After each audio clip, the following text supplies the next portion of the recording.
The I Ching is a living transmission of the divine, of consciousness. The I Ching, the Book of Change, is a map of the 64 changing cosmic frequencies of life, of consciousness. This is an ancient wisdom from thousands of years ago that was used to track and harmonize with the forces of nature in order to guide the people, an empire, a civilization. In the 1960s, humanity discovered the 64 genetic codons, our DNA. Magically, they have the same mathematical formula, the same exact geometry as the 64 I Chings. Every 6 days, the sun activates one of these 64 I Ching frequencies, which activates within us a corresponding genetic codon, which stimulates our consciousness, the theme of the life. When we enter into contemplation with a particular I Ching, especially with the I Ching the sun activates each week, then life sends us the experiences we need to unlock the shadow, which raises our vibration and awakens the divine within. The intention of this video is to serve you in the highest blessed way.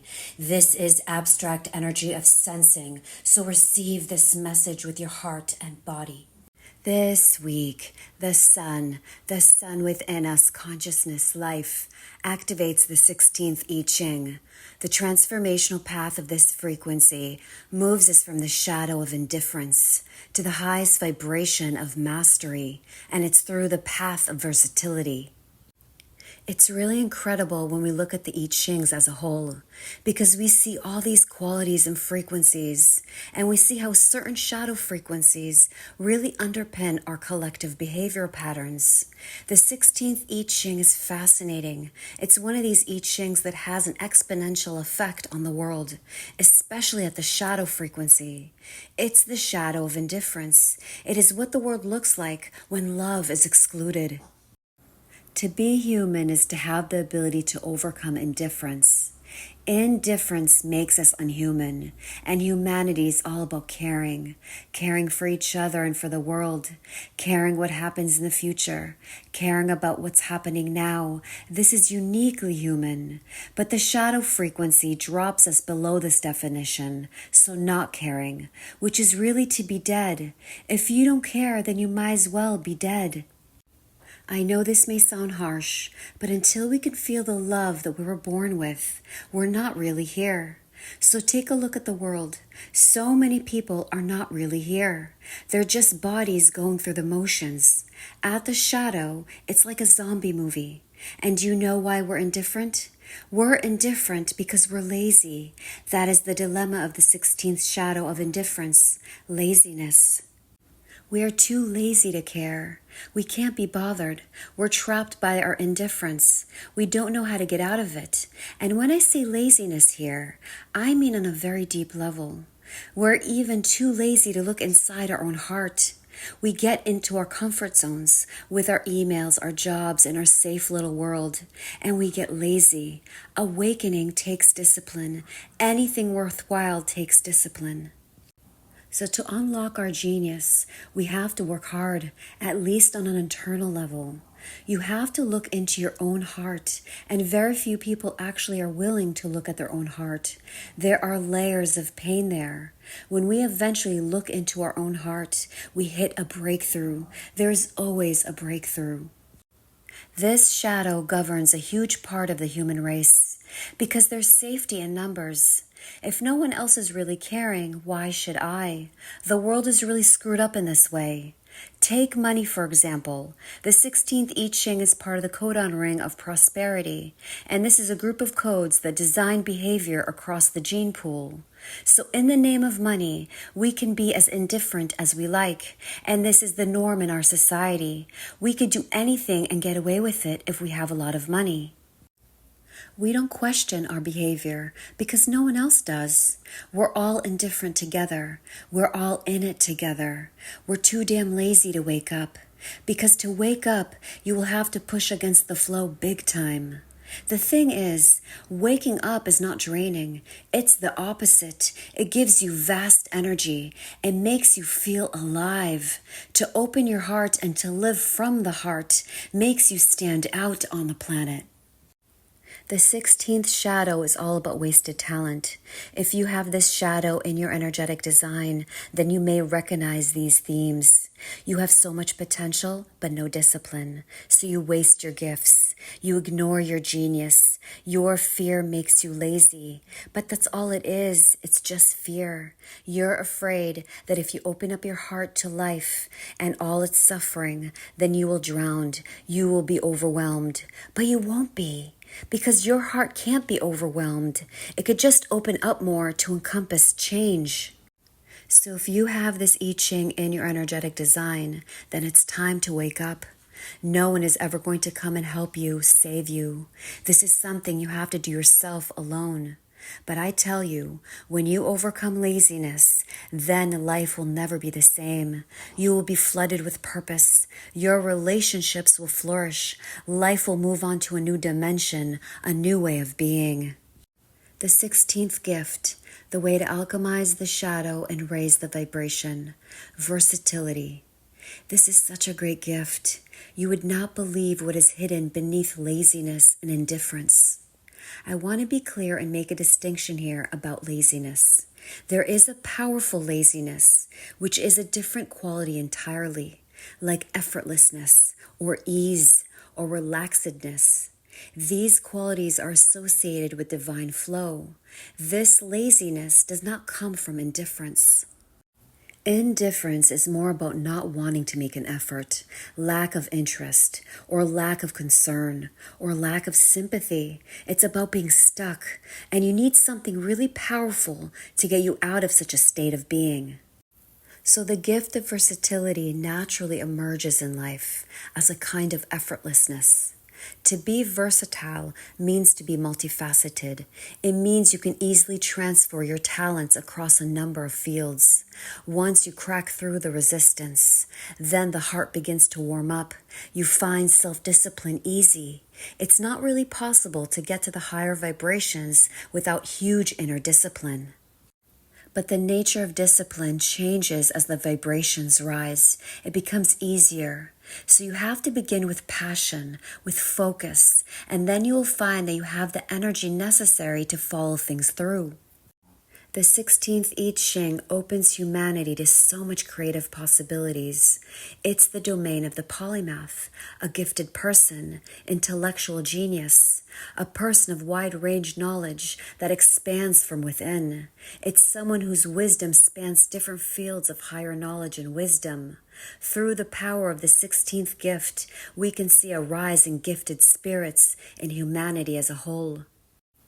You see, the problem with the modern approach is specialization. People in university, for example, they become so specialized in their approach, they become kind of myopic, nearsighted, short-sighted, unimaginative.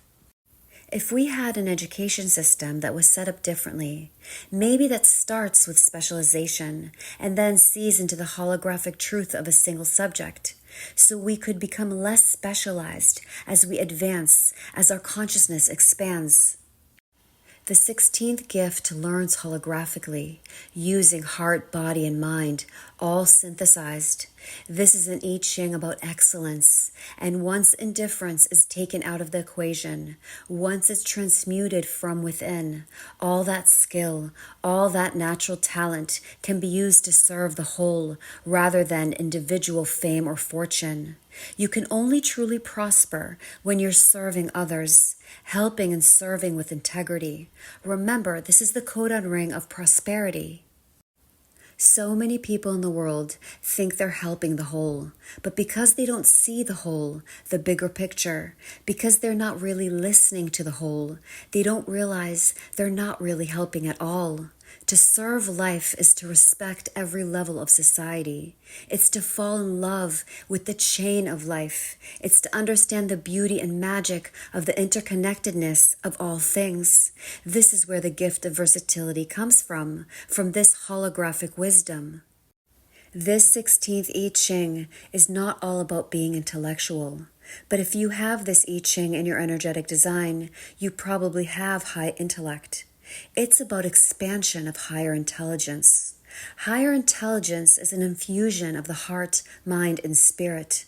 So we need a new type of thinker in the world, one whose spirit is not for sale to the highest bidder, one whose emotional life has matured enough so they can use the qualities of the feminine in harmony with the masculine qualities. And there aren't many of them yet, but it's coming as planet Uranus is heading to this I Ching next, awakening the collective very soon. So the time of the gifted is coming. And one day I envision these geniuses leading us in business, education, science, all subjects. They will find the versatility of the higher faculties hidden in the human heart, and they will be dedicated to serving the visions that flow from the higher heart, wisdom. Yes, an exciting time to be alive. The 16th city, the highest vibration, mastery. What is mastery, and what is a master? This is the question that the 16th city invites. Is a master some long-bearded yogi with flowers around his neck? Or is a master something less definable? We know that a master is the opposite end of the spectrum to indifference. So the master must be extremely sensitive, not in a weak way. This is sensitivity and strength. So a master feels everything. The master is receptive, an open book, and the master must also be a paradox. The master combines the focus of the yang, the masculine, with the receptivity of the yin, the feminine.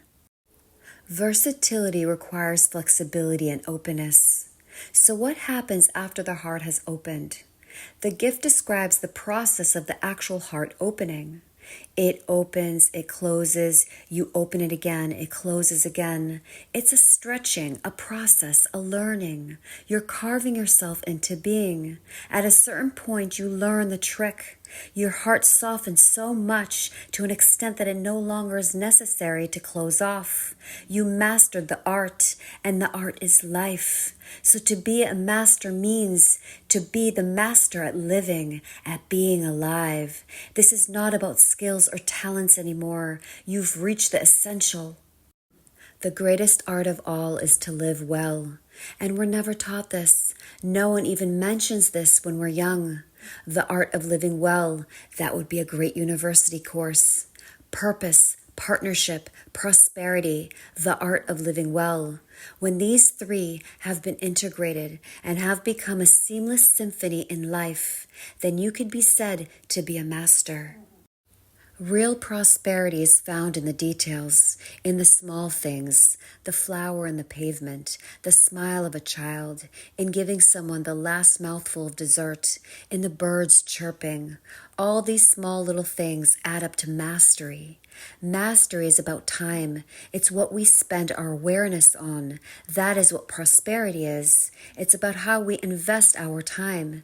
If you invested in the inessential, then the energy flows away from you. My little tiger, my female dog, she loves waking me up early in the morning. She reminds me how magical it is to see the sunrise and listen to the birds chirping.